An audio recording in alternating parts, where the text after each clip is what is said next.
So you're using AI, but does it feel like you're still falling behind? Well, today we're going to dive into a 30-day roadmap that's designed to put you ahead of 99% of other AI users. This is how you really get ahead of the curve. And that, right there, is the heart of the problem.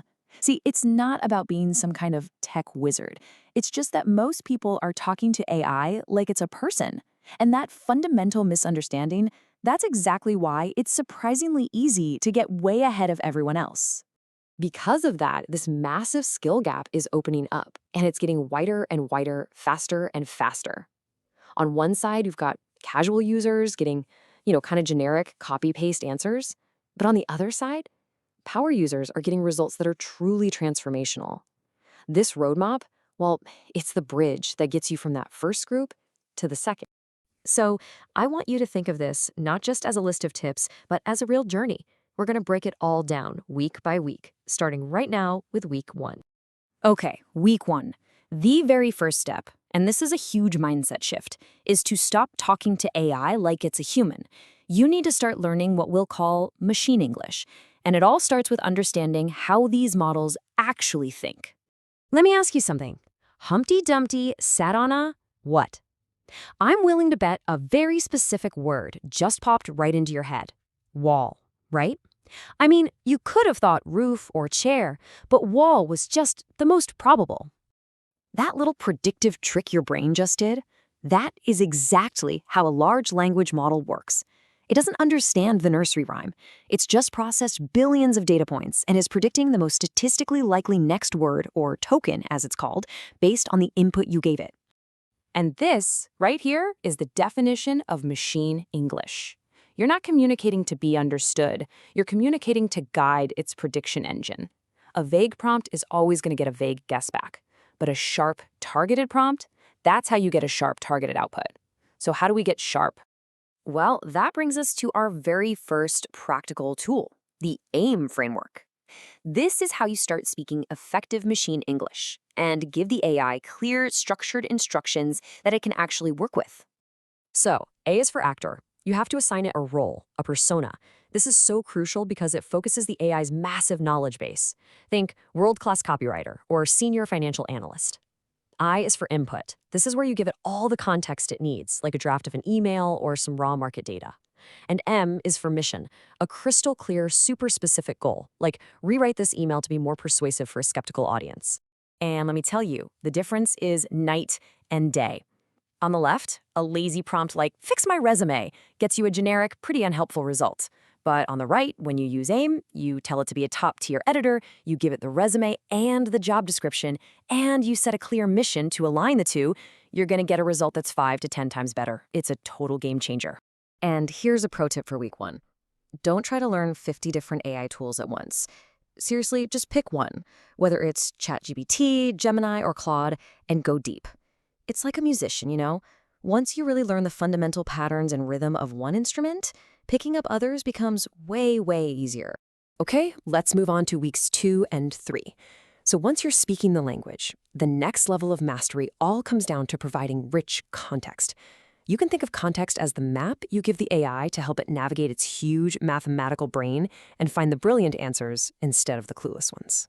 And for that, we're going to use the MAP framework. M is for memory. You got to leverage your conversation history so the AI actually remembers what you've talked about. A is for assets. This means attaching files, data, anything that grounds the AI in your reality. The second A is for actions, letting the AI use tools like searching the web to get up-to-date information. And finally, P is for your prompt, that AIM instruction that ties all of that rich context together. And this leads to another huge mindset shift. When you get a bad result, your first instinct shouldn't be to blame the AI. An expert's first instinct is to debug their own thinking. Did I give it the right context? Was my mission clear enough? The problem is almost always in the prompt, not the model. So here's your first cheat code to help with that. It's called the chain of thought pattern.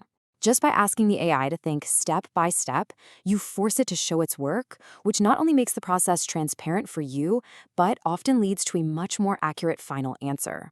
Cheat code number 2 is the verifier pattern, and this one is just brilliant.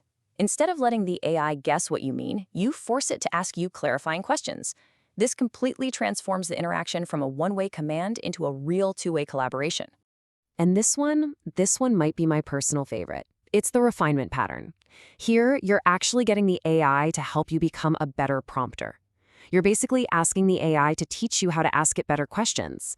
This little loop, this is where true mastery begins. So now that you're iterating like a pro, how do you avoid those generic buzzword-filled answers? Well, you have to actively steer the model away from the mediocre middle, the average of all the text it's been trained on, and push it toward the sharp, expert edges of its knowledge base. But you have to remember, AI can be confidently wrong, so you must verify. Use this 5-step checklist. Ask for its assumptions so you can see its starting point. Demand sources to check its facts. Push it to find counter-evidence so you avoid confirmation bias. Make it audit its own math. And for the ultimate check, have a different AI model critique the output. This is how you separate real intelligence from just an illusion of it. And now we enter the final phase, week 4. This is where you go beyond just getting correct answers. This is about developing your own taste and pushing the AI to produce original insights that sound uniquely like you, not like some generic chatbot. The Ocean framework shows you how to do it. Push for originality, not just obvious ideas. Demand concrete examples and numbers to ground the concepts. Make sure the reasoning is evident so you can actually follow its logic. Force it to be assertive and take a clear stance. And finally, shape it all into a compelling narrative. When you do this, the AI stops being a vending machine and becomes a true creative sparring partner. And here's the most crucial point of this entire 30-day process. With every single prompt you write, every revision you make, and every judgment call you apply, you aren't just training the AI. You are sharpening your own thinking, your own clarity, and your own ability to reason. And when you realize that, it leads to a much more optimistic vision for our future with this technology. The goal isn't to replace what makes us human. It's to automate all the tedious work, to restore our time and energy for the deep, creative, and strategic thinking that actually gives our work worth. So stop thinking of AI as just a tool and start seeing it as a new kind of partner, a partner in thinking, in creating, and in problem solving. And the only question left is, what will you build together?